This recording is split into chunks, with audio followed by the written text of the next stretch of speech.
Okay အားလုံးမင်္ဂလာပါကျွန်တော် Sakura မိုက်ကြီးပြန်လေးဆိုလိုက်ပါတယ်ဒီနေ့မှဆိုတော့ကျွန်တော် Sakura School Simulator ကိုကျွန်တော်ပြန်ဆော့ရေးပါတယ်ဒါပေမဲ့ခုလိုမြင်တဲ့အတိုင်းပဲကျွန်တော်ကကွန်ပျူတာနဲ့ဆော့နေရဖြစ်ပါတယ်အဲ့တော့ကျွန်တော်ဂျားထဲမှာကျွန်တော်ဖုန်းပြတ်သွားတဲ့အပိုင်းတွေကျွန်တော်ရှိခဲ့ရောเนาะအဲ့ကျွန်တော်တော်တော်လေးကြာသွားခဲ့တာပါပြင်မတင်နေအခုတော့ကျွန်တော်ပြန်တင်ပါပြီကဲကျွန်တော် Sakura School Simulator ဗီဒီယိုနဲ့ပြန်လဲဆုံတွေ့ပြီပေါ့เนาะကျွန်တော် YouTube ပေါ်မှာအခုပြန်ပြီးတော့အဲ့တော့ကျွန်တော်ဒီနေ့အစားပြန်တင်ပြီးဖြစ်ပါတယ်ကျွန်တော်ဂျားထဲမှာကွန်ပျူတာနဲ့ဆိုတော့ Sakura School Simulator ကွန်ပျူတာ version ထုတ်မထားတဲ့အခါကျတော့ကျွန်တော်က Android platform ပုံစံသုံးလို့ရမယ့် app တွေလိုက်ရှာပြီး Sakura ကိုထောင်းရဖြစ်ပါတယ်အဲ့တော့တော်တော်လေးကြာသွားခဲ့ပါတော့အခုတော့ရောက်ပါပြီကျွန်တော်ဂျားထဲမှာဘယ်လိုပါဖြစ်ခဲ့သေးလဲဆိုတော့ Sakura အချို့ app တွေကကျွန်တော်ကွန်ပျူတာမှာမနိုင်တာတွေဖြစ်တော့ Sakura အရန်လက်နေရမျိုးရှိရပြအဲ့တော့ကျွန်တော်ဂျားထဲမှာတော်တော်ပြင်ဆင်လိုက်ရပါတော့ဒါပေမဲ့အခုတော့ကျွန်တော် Sakura School Simulator ကိုပြန်ပြီးဆော့လို့ရပါပြီကျွန်တော်အခုချိန်မှာဆိုရင် Sakura School Simulator ပြီးပြန်တင်ပါပါအဲ့တော့ကျွန်တော်တို့ Sakura School Simulator ကိုအရင်လိုမျိုးပဲပြန်ဆော့လိုက်ကြရအောင်အဲ့တော့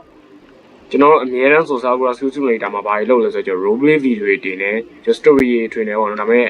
ဒီနေ့ကကျွန်တော်ပြန်ဆော့လို့ရပြီဆိုတော့ပြောပြပြတဲ့အတွက်တိတ်ပြီးအဲ့လောက်များစစတွေတင်အောင်မှာတော့မဟုတ်ဘူးပေါ့နော်ပြီးတော့ကျွန်တော်တို့ microphone မကောင်းဆိုလည်းပြောပါတော့ဘာလို့လဲဆိုတော့ကျွန်တော် computer နဲ့ဆိုတော့ဖုန်းလိုမျိုးတော့ microphone ကထဲကြီးကောင်းနေမှာတော့မဟုတ်ဘူးပေါ့နော်အဲ့တော့မကောင်းတာမျိုးရှိရင်ပြောပါကျွန်တော်အကုန်စူးစမ်းပြင်ဆင်ပေးပါမယ်ဒါတော့ကျွန်တော် Sakura School Simulator မှာဖြစ်ပါတယ်ဒီမှာဆိုရင်ကျွန်တော်ကားတွေသွားနေကြရရှိသေးတယ်ဒါဆိုရင်တော့ကျွန်တော်အရင်တော့က Sakura School Simulator မှာအမှတ်တရများစွာရှိခဲ့တဲ့အကြောင်းကြီးဖြစ်ပါတယ်ကျွန်တော်ဒီမှာပေါ့နော်ဒီကြောင်းကြီးဖြစ်ပါတယ်ဒီမှာဒီကြောင်းကြီးဆိုရင်ကျွန်တော်အကြိုက်ဆုံး Sakura မှာကျွန်တော်အကြိုက်ဆုံးကြောင်းနေတော့ဒီကြောင်းကြီးပဲအော်ဒီ Sakura School ဆိုရင်ကျွန်တော်ရှိရဆိုဒီကြောင်းပဲရှိရဟုတ်နေနေတာဒီကြောင်းကြီးကျွန်တော်ရမ်းကြိုက်ပါတယ် Okay ဖွင့်အော်တကားဒီဘက်မှာကြောင်းမလာကြတော့တော်တော်လေးတောင်မသိရဘူးကြောင်းဘယ်လိုမျိုးလာပဲနော်လမ်းလျှောက်လို့လည်းရသေးရပေါ့နော်တော်တော်မျိုးလမ်းလျှောက်မယ်ဆိုကျွန်တော်လည်းလျှောက်လို့ရသေးရဲ့အဲ့လိုလမ်းလျှောက်လို့ရတယ်သူကဒါပေမဲ့ကျွန်တော်ဂျေရို mouse နဲ့လျှောက်မယ်ဆိုတော့မရဘူးပေါ့နော်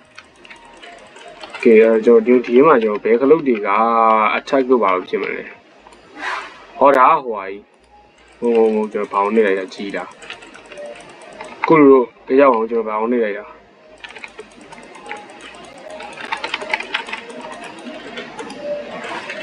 ဟောတာခေါ်တယ်ဆိုရင်ကျွန်တော်ဘောင်းနေလိုက်တာ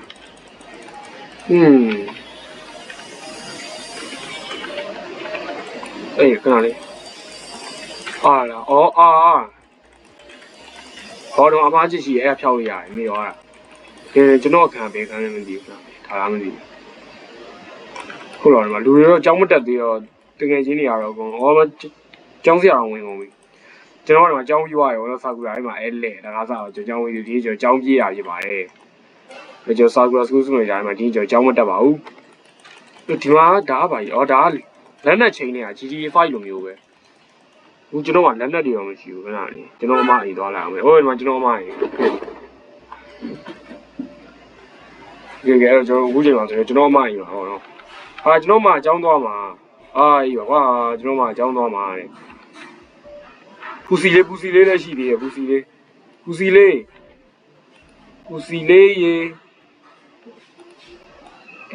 ီလေးချက်သွားငါသူ့ကိုခေါ်လို့ရလားနေ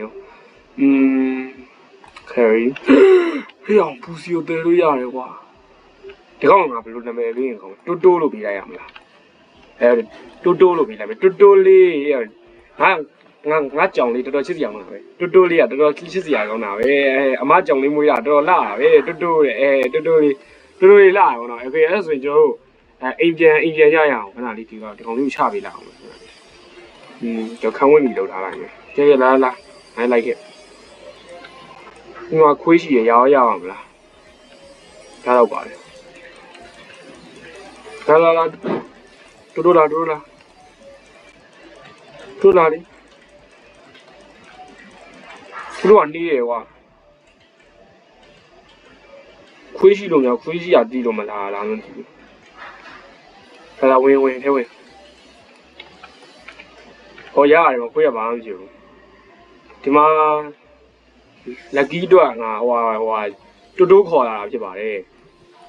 lucky အတွက်ငါတိုးခေါ်လာတာဖြစ်ပါတယ်လက်နှစ်ကောင်အဲ့ဒါနဲ့တော့တိုးခေါ်လာလို့မရဘူးငါအမရဲ့ကြောင်ကြီး ငါတယ်သွားလို့ဆိုပြီးပြောလိုက်မယ်ပြန်တော့ပြန်လာကဲပြန်ခေါ်ပေးလိုက်မယ်သူ့ကြောင့်ငါယူလို့ဆိုရင်ငါပြောခံနေရအောင်မယ်ဆူရှီဘာ open ဆူရှီသွားစားရင်ကောင်းလားမသိဘူးဖေးတာအကြောင်းလေးဟာဟုတ်ကဲတော့โอเคတော့မှလေးရှိသေးရဲ့ကွာအရာရှာရောက်ကအထက်ကနေပဲပြင်ခုံရလို့ရမှာအပြင်အထက်ကိုခုံဝင်လို့မရဘူးကွာအထက်ကနေဆိုရင်တော့ပြင်ကိုခုံရလို့ရတယ်ဖေးကျွန်တော်ဒီနေ့ဗီဒီယိုတော့ပါပဲကျွန်တော်ဒီနေ့မှာတော့ဆာကူရာစကူးစုနေတာပြန်ဆော့လို့ရပြီဆိုတော့ပြောပြဖြစ်ပါတယ်အဲ့တော့နောက်နေ့ဗီဒီယိုတွေမှာပြန်ဆော့လို့ရမယ်ကျွန်တော်ဆာကူရာပြန်ဆော့ပါပြီကဲအဲ့တော့ဆာကူရာမှာယူကြရင်တော့ subscribe လုပ်ပေးခဲ့ပါ